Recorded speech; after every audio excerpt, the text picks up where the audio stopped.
I can't actually see you. Yep, they've got fingers. All right, let's go. All right, everybody. Welcome to our audience here at Hudson Institute and to our much larger audience online. Glad you could all join us. Today we are witnessing, I think, an event of tremendous, not just moral courage, Andrew, but physical courage. Because Andrew Roberts, one of the most eminent living British historians, has decided at this stage of his career that what he needs to do is relitigate the revolution, and in particular to defend the character of George III. My favorite George III story was always that when the American minister in Britain at the time of his death, the diplomatic corps voted that, of course, they would go into mourning for George III. So you had, at that time, that was very expensive. You had to drape black crepe in front of the embassy, and all the footmen, you had to re-outfit everyone. It was very expensive. The American ambassador didn't even bother to send home a request for reimbursement for the mourning expenses for George III, knowing that no Congress would ever approve that expenditure and that it would be the death of any possible career he would have. So I think that's probably a good statement of the historical American view of George III.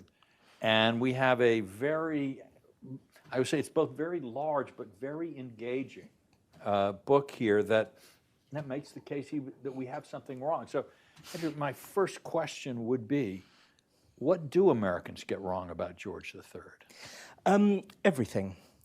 You can see this obviously from the Declaration of Independence, where of the 20, a beautiful piece of writing, needless to say, sublime language, Shakespearean prose. The first third of it makes you proud to be human, and then the second two-thirds have got these 28 charges, personal ad hominem attacks on George III, only 2 of which actually hold any water at all. The other 26 are complete rubbish.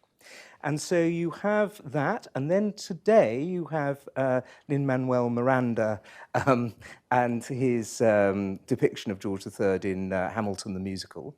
And in between them, you have 200 plus years of massive misunderstanding about this man. And you get in so many other things, such as that TV show, the movie, Nicholas Heitner's movie, The Madness of King George, and I subscribe to Google alerts for George III, and there is not a single day goes by, today being a classic example, where he's not called a tyrant or a despot or a sort of cruel ruler or some of these other completely untrue and wrong things. So the answer is everything. Everything. But I also gathered, reading the book, that it's not just the Americans. In fact, we may not even be the people who annoy you most when it comes to George III, because the British left or the liberal tradition has also seen, who many of whom at the time were opposed to the British attempt to hold the colonies. Yes, no. Although you are, not personally, of course, but in general, personifying your nation annoying, you are not, in any sense, irritating. The really irritating people are the British liberal historians, the Whig historians in particular, Edmund Burke, the others who will sort of step forward. I love Edmund Burke, of course, because of the revolution, the reflections on the revolution in France. But prior to that, for 30 years, he had also been coming out with this complete rot about about George III attempting. That just shows, God, dear. I'm 58. It's very bad when that starts at 58. But nonetheless, where George III is presented as a sort of Stuart absolutist, whereas in fact he was a Hanoverian who didn't believe in the divine right of kings, did believe in limited and constitutional monarchy. Yeah, that actually, as I was reading your account of this idea that was so important to George III, the Patriot King, which I guess comes from the writings of Henry Bolingbroke, that that was actually not a bad description of the way George Washington saw his role. That was something that struck me. Could you explain to folks what George III meant by this? Because it seems to have been a real guiding idea for him. Yes, exactly right. Lord Bolingbroke in 1744 published this book, The Idea of the Patriot King. And in it, the king becomes a non-partisan figure above politics who is able to choose the best people from, regardless of party, for his governments, and who is in tune with the people and essentially above the political fray. And this is something that I think, as you say, George Washington takes on very strongly, and which George III's father, Frederick, Prince of Wales, very much believed in. But the trouble was that when George III became king and tried to put this into practice, and to choose people from the Tory party or from independents, or even, heaven forfend, the Scots, can you imagine? Suddenly, the Whigs, the Whig oligarchy came down like a ton of bricks on him and tried to, and in a sense, you can actually see the whole of the reign of George III, which was the longest reign of any king in Britain, very nearly king for 60 years, as a constant sort of rearguard action against the Whigs, who had dominated British politics for the 80 years since the Glorious Revolution. Was there, looking at the sort of American side of this, could he have preserved a union between the American colonies and Britain, or was it just impossible? I think it was impossible. I think by the late 1760s and or mid-1760s through onto the 1770s, America quite rightly understood that its historical development led towards self-government. I think that you've got 2.5 million population, you've got a Britain, by the way, had something like 11 million or something. more like 10, yes. More like 10, yeah. But you had also a burgeoning economy, about 7% was growing here, 7% year on year.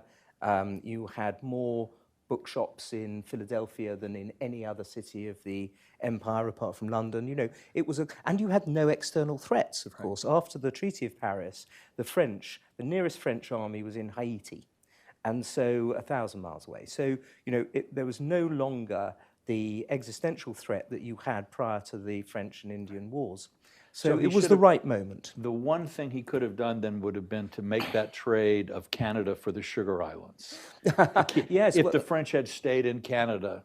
Yes, but I mean, ultimately, obviously, it was a very good thing that the French weren't in Canada. But we were taking about a third of British revenues came from the Sugar Islands in the Caribbean. So one can understand why they wanted those. As well, and obviously it took a war to win them. Yeah, and then was there, once you get into the war, where do you think, at what moment do you think the war was irretrievably lost?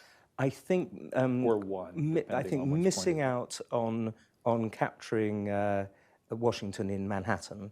Once he'd got to New Jersey, once his Fabian strategy had shown that it was successful, there were many opportunities that were lost on Long Island and Kips Bay, and you know, Bunker Hill, of course, being essentially a defeat for the British, a Pyrrhic victory at best. So it's mostly the house, then? Mostly the house, yes. And also the actual concept, the original concept, the Germain plan that Lord George Germain, the American secretary, came up with in London, whereby Sir William Howe came up from New York, up the Hudson, at the same time that Sir John Burgoyne was coming down from Canada to try to meet at Albany. Had William Howe not veered off eastwards to capture Philadelphia, which is perfectly understandable, it was the enemy capital and so on, but nonetheless it was a clear breaking of the Germain plan, which was to try to split off the New England colonies from the rest of the 13 American colonies. And once that was gone, then you had Saratoga, you had Burgoyne captured at Saratoga in October 1777, and the French come in the following February. One always has to remember about the French, of course, that they're always there when they need you. And they managed to then bring in the Spanish in 1779, the Dutch in 1780, and it had turned into a world war and was unwinnable by then. Yeah.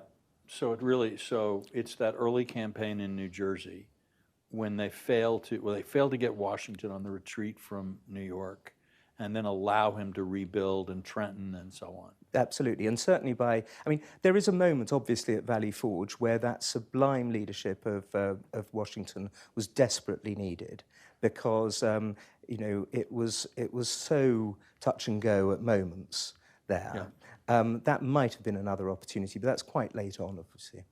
Right. And what was that quote about no general but Howe could have lost to Washington?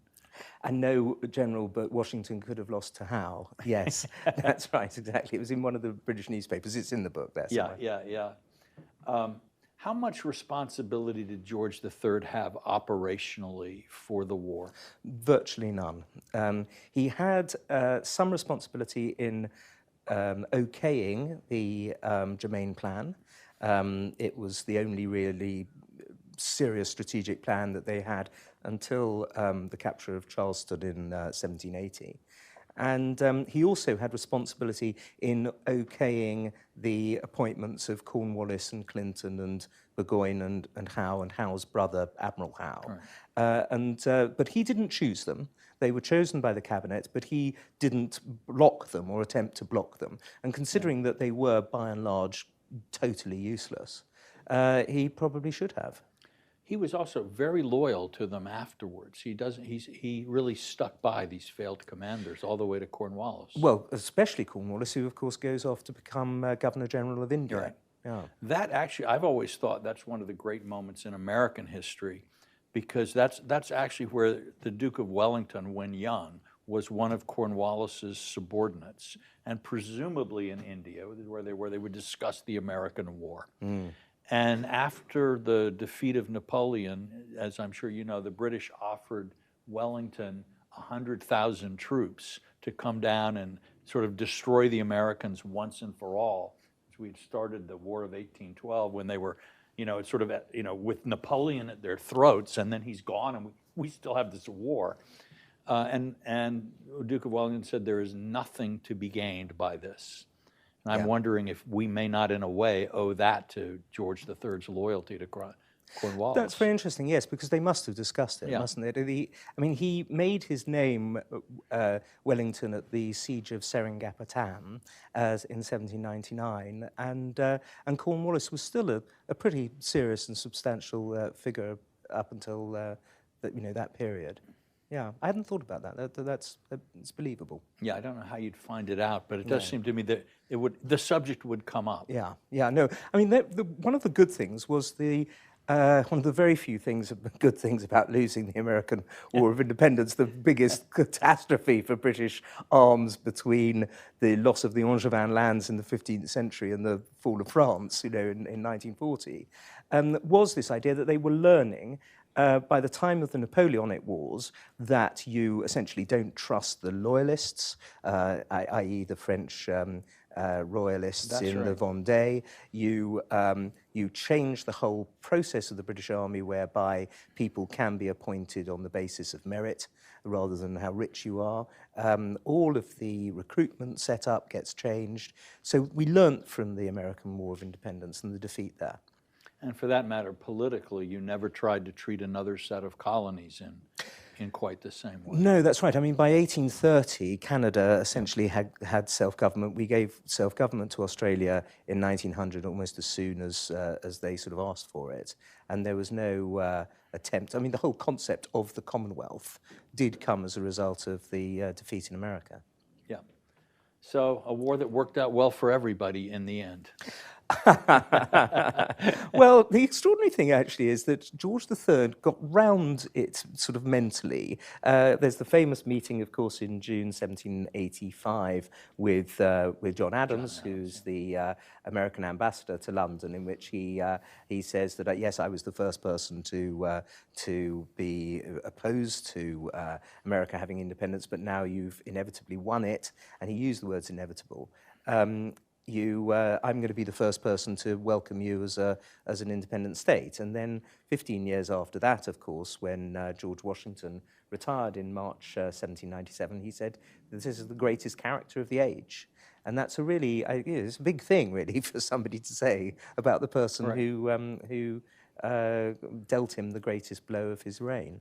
Well, Americans tend to lose interest in George III abruptly around really even 1776. It's like, okay, we're done with him. Yeah.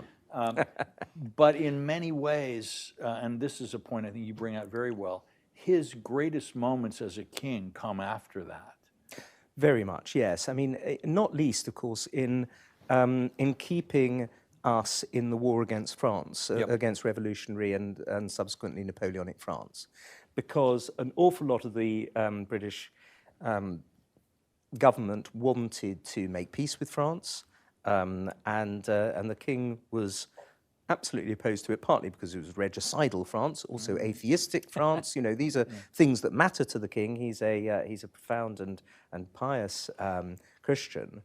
But when one looks at the statistics, it's extraordinary. When over the whole of the Napoleonic Wars, when the Austrians were at war with France for 53 months, and the Prussians for 58 months, and the Austrians for 108 months, Britain was at war with them for 242 months, almost as much as the rest of them put together, more than the rest of them put together.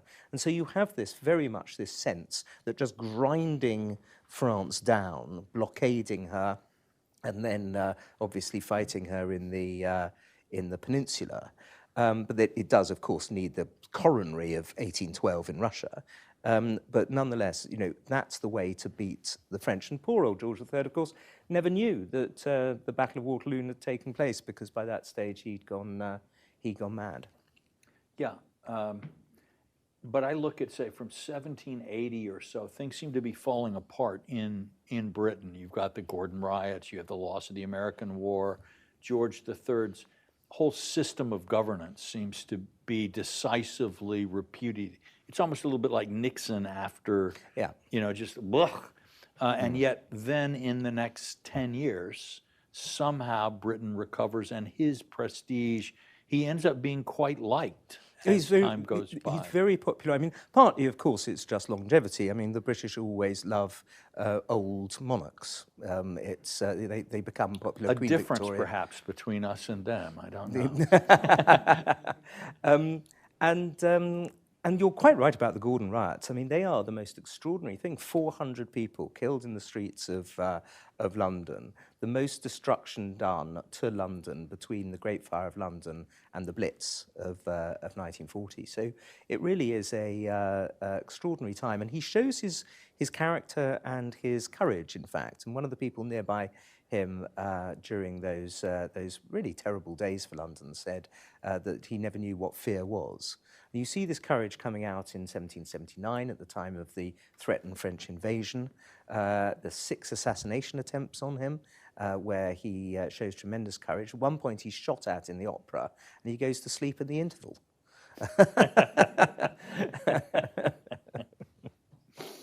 I wonder, do you know what the opera was? It might be understandable, given I don't. But actually, he's also very brave with this ghastly disease that he has, which, of course, we were going to come on to.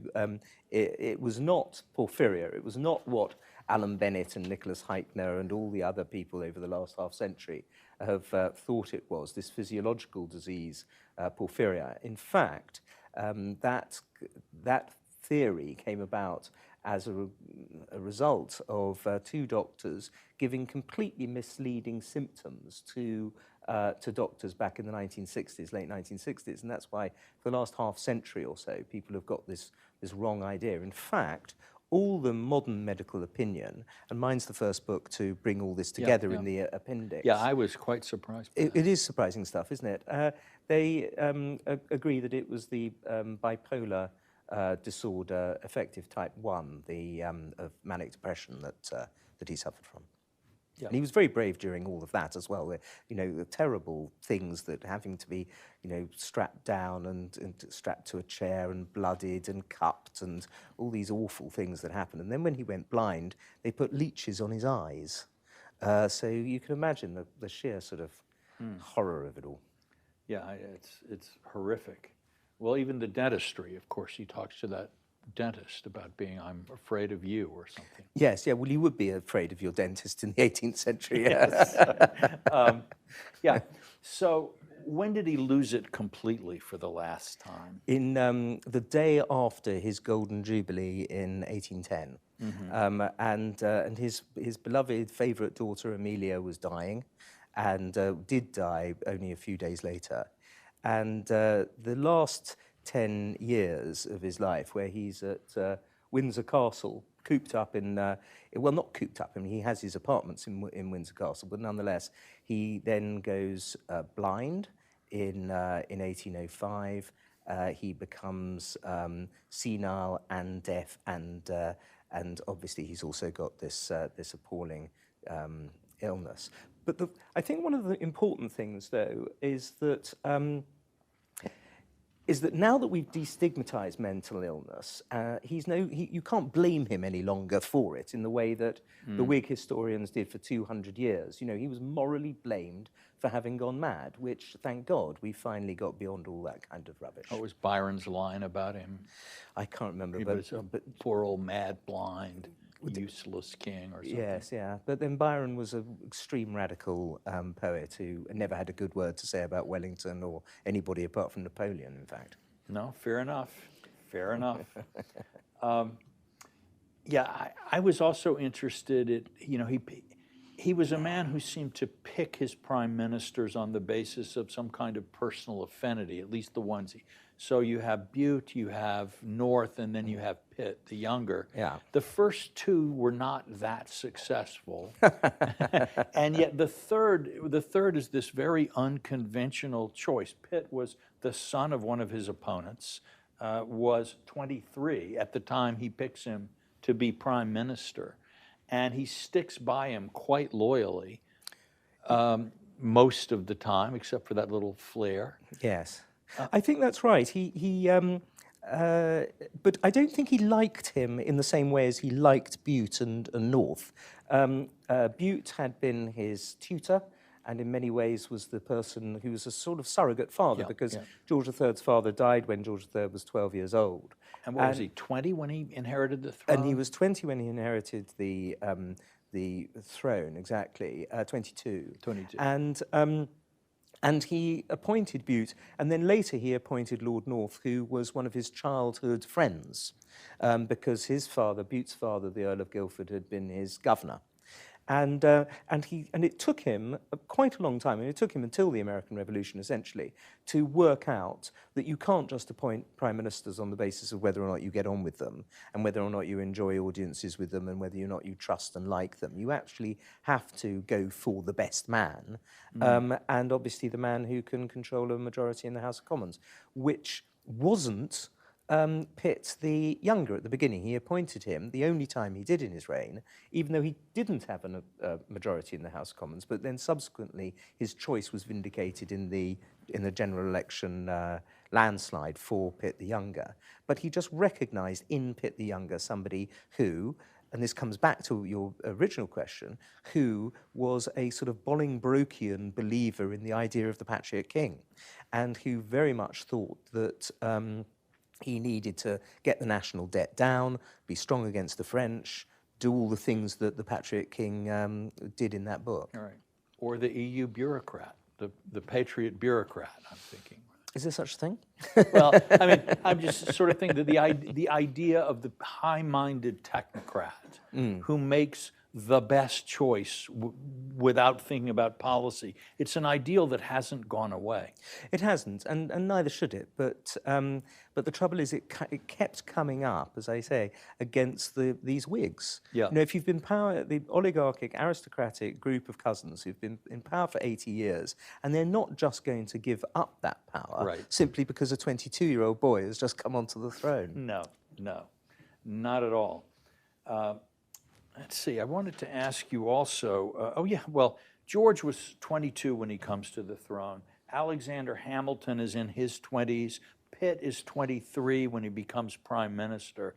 This is, you know, obviously these were a little untypical even then, but there was a youthfulness to a lot of the leadership that we see at that time. Was it the time? Was it?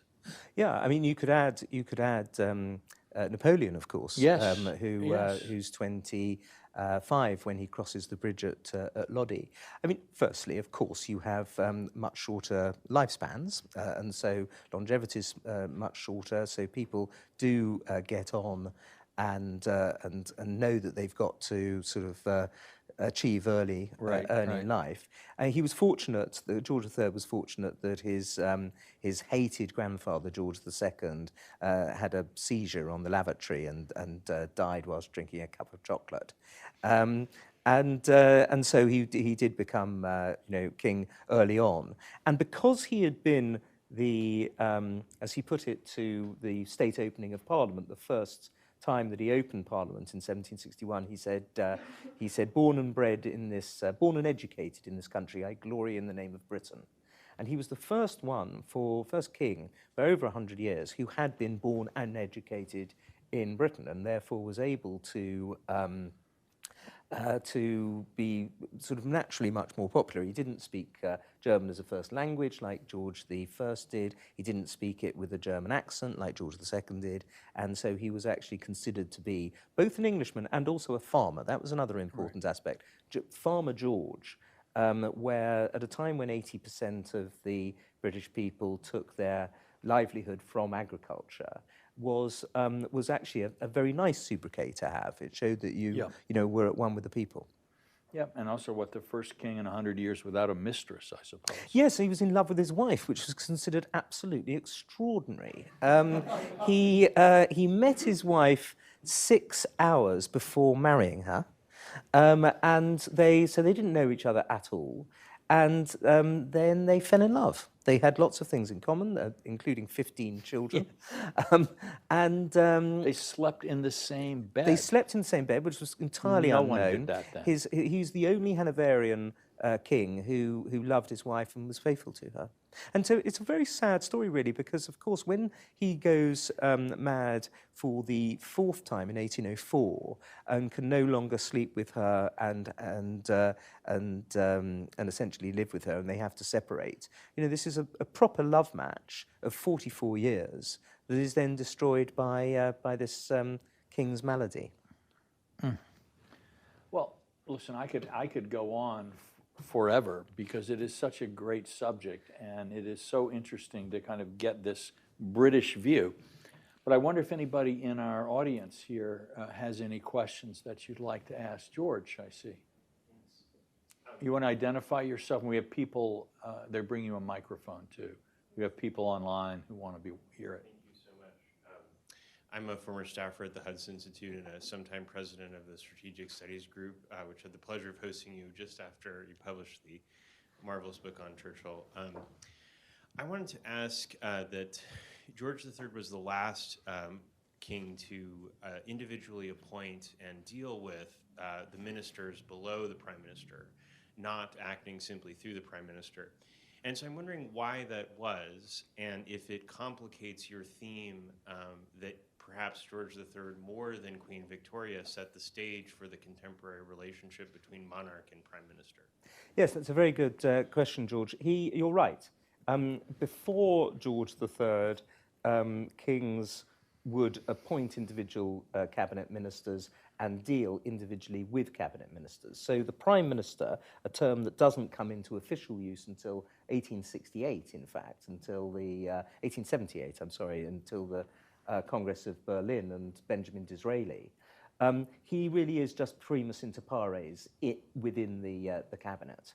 However, by the end of George III's reign, with William Pitt the Younger very much being the figure who changes this, the Prime Minister is the leader of the cabinet and is the person who the King works through. So it immensely strengthens the position of Prime Minister. And this happens partly because the King has gone mad, and therefore it allows the Prime Minister to only have the Prince Regent to deal with, and so that strengthens him. Partly because it was moving that way anyway. The King didn't, especially once he'd gone blind, wasn't able to oversee the whole governmental structure anyway. Partly because the American War had been so disastrous with North not considering himself to be Prime Minister and thereby not even trying to get all of the reins of government into his own hands. He kept saying, I am not the head of the government. I am just the head of the Treasury. And that obviously had been a disaster. So all of these things came together to have a different system. And the moment, really, that it was clear that this was the case was the sacking of Lord Chancellor Thurlow in 1786, I think it was. Because Lord Chancellor Thurlow thought that he had been appointed by the King and didn't need to answer to the Prime Minister, William Pitt the Younger, who he hated. And he was muscled out. Basically, Pitt said it's either him or me, and the King stuck with Pitt. Okay. Anybody else have questions? Hard for me to see. Yes. Wait for the mic, please, and then introduce yourself. I'm an intern here at Hudson. I was wondering, what was George III's reaction, if there was any, to the publication of Burke's Reflections? I know that Pitt and Fox were pretty skeptical of Burke's conclusions about the French Revolution. They thought it was just a kind of nice liberal revolution. But did George III share any of Burke's impressions on that? Or that's true of Charles James Fox, certainly, who said that it was the greatest moment in the history of the world, and also obviously Wordsworth, who said bliss is in this dawn to be alive. It was not true of Pitt, though. Pitt spotted the French Revolution for being a bad thing fairly early on, not as early, obviously, as Burke, whose reflections the King loved. And he went down to the bookshop in Windsor, and he bought a couple of copies. He said every gentleman should read this. And even though for 30 years, Burke had been opposing the King and coming up with weird conspiracy theories, frankly, about the King, then, when he published the Reflections in 1790, he had the King invited him to Windsor, and they met on the North Terrace, and they discussed the book. And he also met him later at an audience at St James's Palace, and he really sort of plugged the book for all it was worth. Anybody else? Yes, in the back. Hi, Mike Watson from Hudson Institute. There's a part in the book that really struck me as kind of an interesting revelation about British strategy. I'm curious if you find this to be the case as well. And I think it was 79 when there's the French fleet, in the Channel with a potentially invading army, and things are not looking good during the war. George III is trying to figure out what to do about the kind of what to do with the Navy and trying to put out a bunch of fires all around the world. And one of the things he says to his ministers is, we have to protect the West Indies. If we lose that, we basically lose our finances, right? We can't keep the money flow going to keep the war up. And I think it's only a year or so later that the French minister Vergennes is told, the French treasury is running empty, and they're about to have to drop out of the war because they can't do anything about it. And the Vergennes' response is more or less, well, you money people just figure out this problem for us, and I'm going to just keep doing my thing, right? And it struck me that, although that war does not go well for the Brits, right, there is this kind of understanding of the prioritizations of what you need to do to kind of keep your empire going that you see even in kind of really desperate moments. And I'm curious if, what you think of that. Yes, that's right. I mean, they were not willing to bankrupt Britain in order to win the American War of independence. Even if they had, by the way, I don't think they would have, because you had to transport a third of a ton per soldier. And we never had enough soldiers over here, 50,000 at the absolute top whack, but after the French came into the war, it dropped down to 35,000, where it stayed for the rest of the war. And whereas the French were willing to go, they did what Vergennes demanded, and you have a series of finance ministers that essentially bankrupt France. Hence, 10 years after 1779, what happens? So, there is a sort of, iron law of unintended consequences in history, and that's one of them. George III obviously must have got a shiver of schadenfreude when the French, who had been so instrumental in the loss of the American colonies, then had their own revolution. But very swiftly, and long before Louis XVI was guillotined, recognised that overall this was going to be a very bad thing. Yes. Thank you for bringing this, Peter Burns. So there's a cultural history here in America that we were very conciliatory towards the Crown and towards Parliament leading up to the war, and that what we received was rebuffs. What would you say, what is the perspective coming from the Crown and Parliament of the way the colonies behaved towards them leading up to the war? Well, very different from that, clearly. The assumption was, later on, it would prove to be tremendously difficult to respond to the First Continental Congress, because if you do that, then you recognize the First Continental Congress, which is in and of itself a revolutionary acceptance of the revolutionary position. But earlier than that as well, they considered the Boston Tea Party, of course, to be an egregious attack on Britain, which was the thing that brought in the coercive acts, the intolerable acts, as they're known in America. And the king did go along with those. He thought, because he was constantly told by the royal governors, that if you isolate Massachusetts, the rest of the states are not going to, the provinces as they were, are not going to coalesce behind Massachusetts. And the royal governors were unanimous on this. And it was incredibly wrong. He got it absolutely wrong. And if they hadn't done that, there might have been a different attempt to negotiate with Massachusetts. But even the lieutenant governor of Massachusetts thought that it was not going to sort of spark a general uprising across the colonies.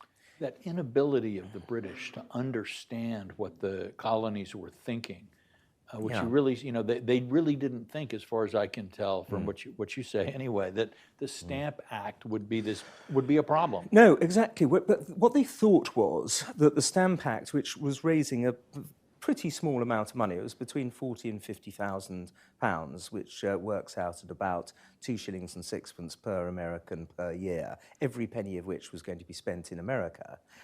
They thought, well, this is entirely, reasonable and low-level tax, and the Americans should pay for it, because ultimately, we had paid for the French and Indian Wars, and the money was also going to be spent on protecting the colonies from the West. So, they didn't spot that actually the Stamp Act most heavily fell, insofar as it was heavily at all, on lawyers and journalists. And those are the two worst people, worst possible group of people to irritate. There was somebody in the 19th century said, whatever you do, don't anger people who buy ink by the barrel. Yeah, that actually got sort of made me think too about the taxation without representation. Had there been American representation, they might have had a better knowledge of what they were dealing with. Yes, well, I mean, obviously here in Washington, we all know about taxation without representation. And what we also know is that back in 1765, when the delegates were being sent to the Stamp Act Congress, actually the South Carolinian and the Virginian delegations were told to turn down representation if it were offered. So the phrase "no taxation without representation" actually, which sounds magnificent, Right. in fact, they didn't want representation, and understandably so, because if we had done the same thing as we did in Ireland in 1801, where you have 100 seats sort of given to the Irish, if that had happened back in the 1770s, I mean, terribly hard work, of course, for the American MPs to come 3,000 miles and then come back 3,000 miles every time they wanted to know how to voted it. People would have run. They would have, wouldn't they? I know.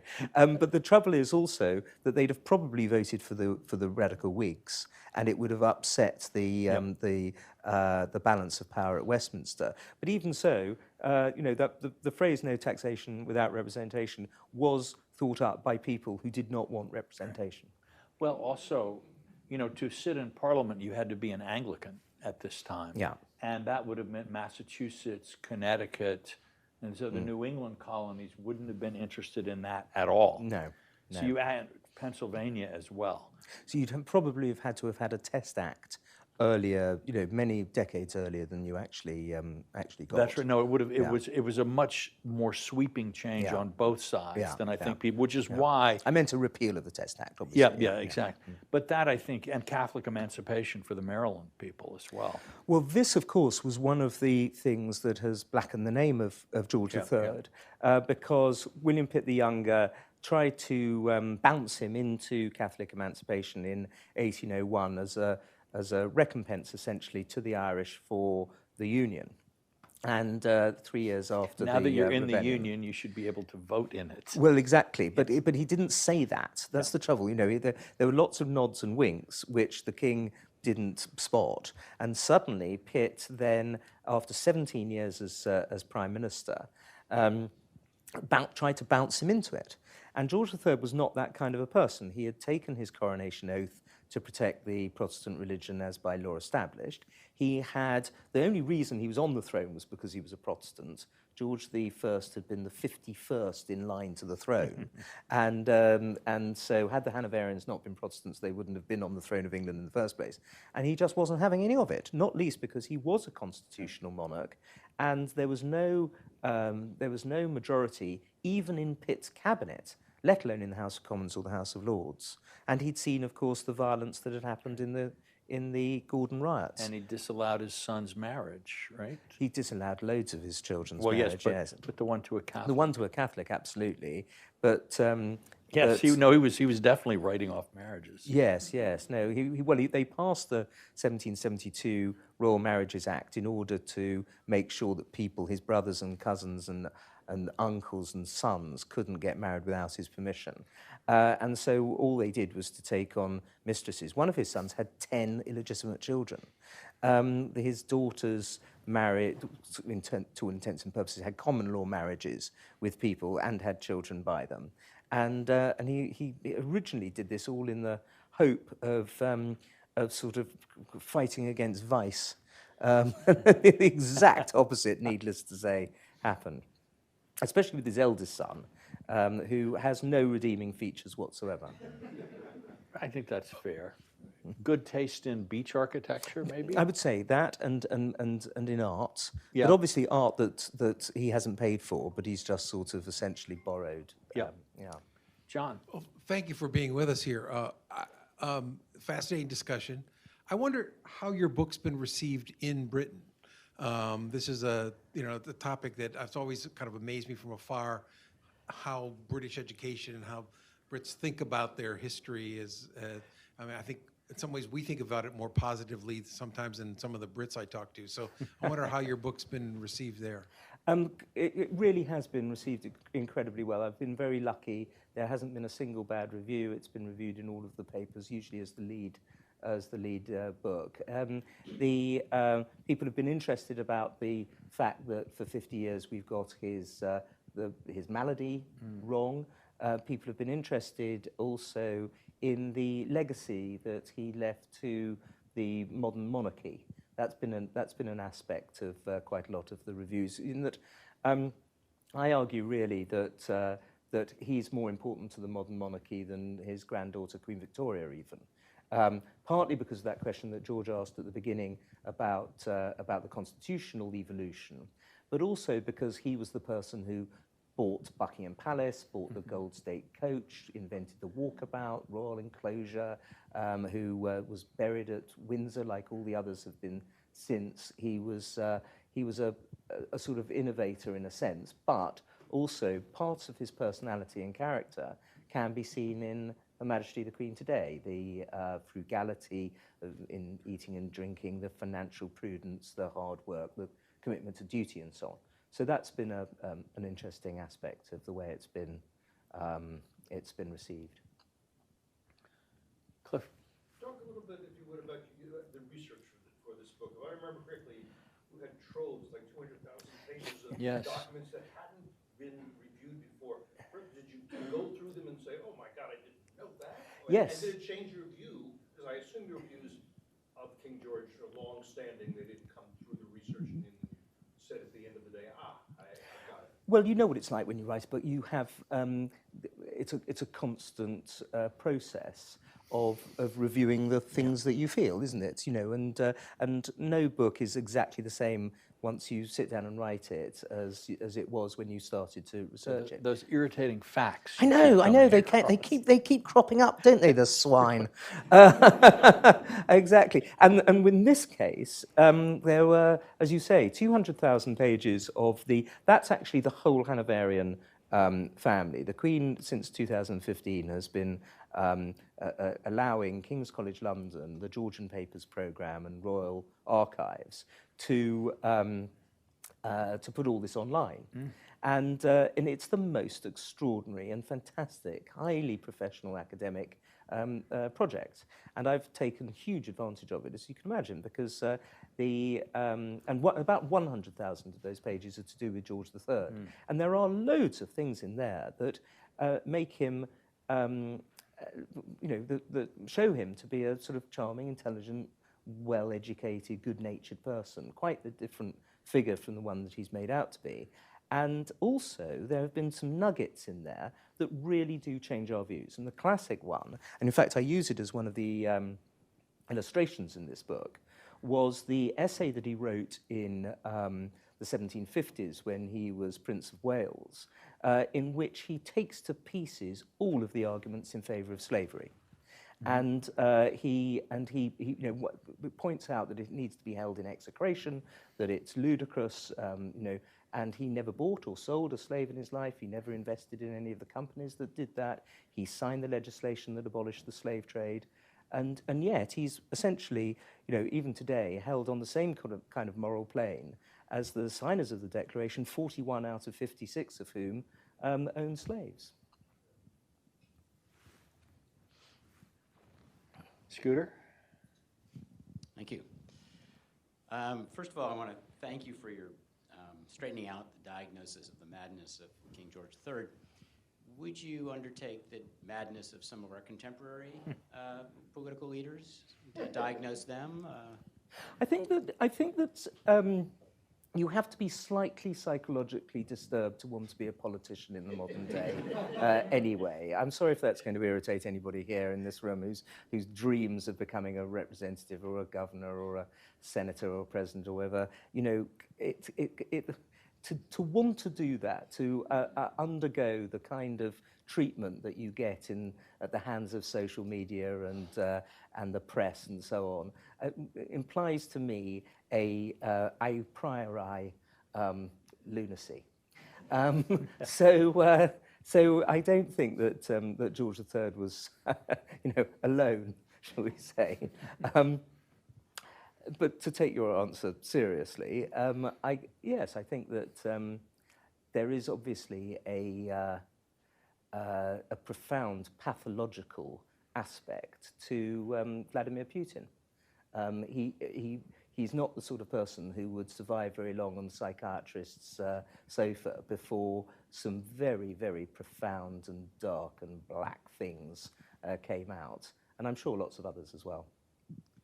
I'd like to ask you about the moment in he's 22, 23, the current prime minister, if you excuse the term, is one of the most successful in British history conquering the empire, and he decides he's going to get rid of him. Would you talk about how he goes about that decision and the consequences of that decision? Yes, he thought of William Pitt the Elder as essentially going very much against the overall strategy that he and Bute believed in, which was the open water strategy, because Pitt the Elder wanted to get involved in, and deeply involved in, the continental strategy, whereby you shore up Frederick the Great of Prussia, and you shore him up financially, but also you send troops to the continent.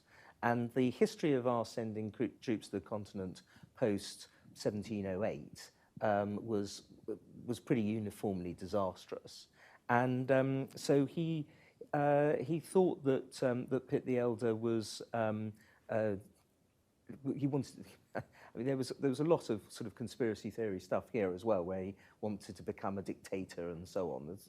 I think that's largely just rhodomontade. I think that he's just exaggerating in the private letters to and from Bute. But he obviously did fail to spot that William Pitt the Elder was, along with his son and Winston Churchill, I think the top three prime ministers in British history. He failed to spot that entirely. And by the time he then appointed Pitt the Elder in 1766 to be prime minister, Pitt the Elder by then had the most terrible, debilitating gout, to the point that it affected him mentally. In those days before there was any gout medication, and he didn't see the king at an audience for 2 years. He didn't turn up to the House of Lords for 2 years. He ruled the country entirely through the Duke of Grafton, and he had entirely sort of missed his great years. So that's quite tragic too. Yeah. There were also personal issues with his grandfather and father.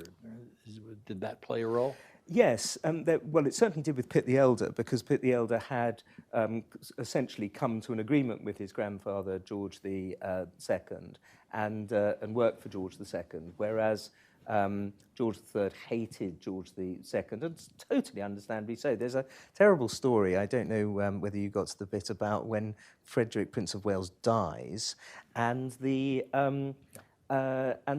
decomposing corpse. It is unbelievable, isn't it? The putrefying corpse of the Prince of Wales is left in the room above George III's bedroom, this 12-year-old boy who has to put up with the stench of his father's decomposing corpse because George II won't allow him to be buried at Westminster Abbey. This is a classic example of the real dysfunctional nature of the Hanoverians. And of course, George III and his son didn't get along at all either. No, well, that's not George III's fault, in my view. The Prince of Wales, later Prince Regent, later George the Fourth, was about as terrible a person as it's possible to come out. He in every department, apart from Brighton Pavilion, as you say, and there are moments where he leaks conversations and letters to the press. Poor old George III has to pay £5,000 to buy George IV's mistress's love letters, or the love letters he's written to his mistress anyhow. He spends the equivalent, at one point his debts are the equivalent of the amount that we were spending on the Royal Navy. And this is during the Napoleonic Wars, and he never asked the price of anything. He was the sort of Imelda Marcos of the late 18th century, where he would just buy endless clothes and so on, and he had what I think is compulsive buying disorder. That was the problem with George. One of the problems with George IV. But anyway, do read the book for the sort of sheer depravity of the man. I did think that the portrait of his father, of George III's father, the Prince of Wales, Frederick, was a little you know, at one point you quote somebody as saying what a terrible person he was, but I didn't get a full sense of that. No, I don't think he was a terrible person just at as other- all. Yeah, right. I mean, he's known as Poor Fred, which you know, which is a not sort of very pleasant sobriquet. But actually, you know, he was a highly artistic, sort of quite charming figure who just irritated his parents so much that they were thrilled when he died. Yeah. How do you do that? I don't know. I have no idea. you know. I've got a very good relationship with my parents, I have to say. I think most of the times when I did that, I was before I was 2 years old. You know that. Oh, I irritating can to understand that point, about yeah. you, Walter. Oh, yes, yes. Yeah, yes, that doesn't require much imagination. Great. What do you think if you were going to have a prime ministerial audience? If George III were sitting down and Boris Johnson walked in, how would that go? And how would it be different today? You know, how would Boris Johnson's expectations be different? That's a very good question. I mean, first of all, one of the obvious things is, of course, that Her Majesty the Queen allows Boris to sit down during audiences, whereas George III forced his prime ministers to stand up. When did she start? Because didn't Churchill stand when they... Churchill stood, yes. I don't know who the first prime minister was who was allowed to sit down. But there's but, a mark in history, right? Yes, yes, well, exactly. Maybe it's because she wanted to sit down, because he, the king, stood up as well. And there were some meetings with William Pitt the Younger where they would stand up for 3.5 hours talking to one another. You know, he never invited Pitt the Younger for dinner, for example. They never had dinner in the 18 years that he was prime minister. So I think the first thing is that Boris would, well, Boris being Boris, he'd probably just sit down anyway. But the next item of agenda, you know, I think Boris would have been. He would respected George III, I think, apart from obviously during the manic phases. Although one never can tell, really, can one? No. So, would George III have liked Boris Johnson? Yes, everyone loves Boris. It's impossible not to.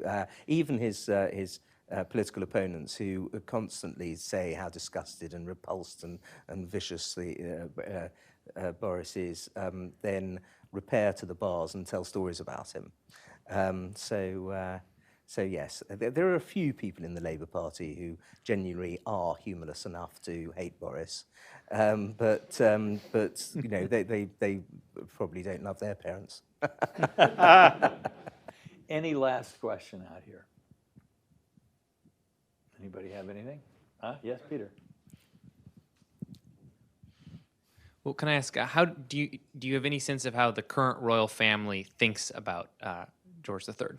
Yes, absolutely. It's not difficult to know because Prince Charles wrote in the previous book to this one on George III, which was published in 1972. There hasn't been a biography of George III in half a century, which in itself is a fascinating thing. Cradle to the grave, you know, full life. He wrote the foreword to that book. And he really was very much in favour of the idea of George III being rehabilitated. I met the Duchess of Cornwall at a reception at St James's Palace about 3 weeks ago, and she said that she was reading the book at the moment. So yes, I think they are interested in this aspect. Well, you would be, wouldn't you? I mean, not least if you have lunacy in the family. It might be 250 years ago, but you do want to sort of learn whether it's physiological or psychological, whatever. Right. Listen, thank you so much for spending this time with us. It's great, and I really do recommend the book. It's a great read, as well as being a chance to look at some familiar subjects from a new point of view. So thank you so much for coming. Thank you, Walter. I really appreciate it. Great.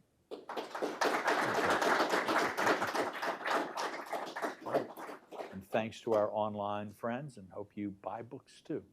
Great.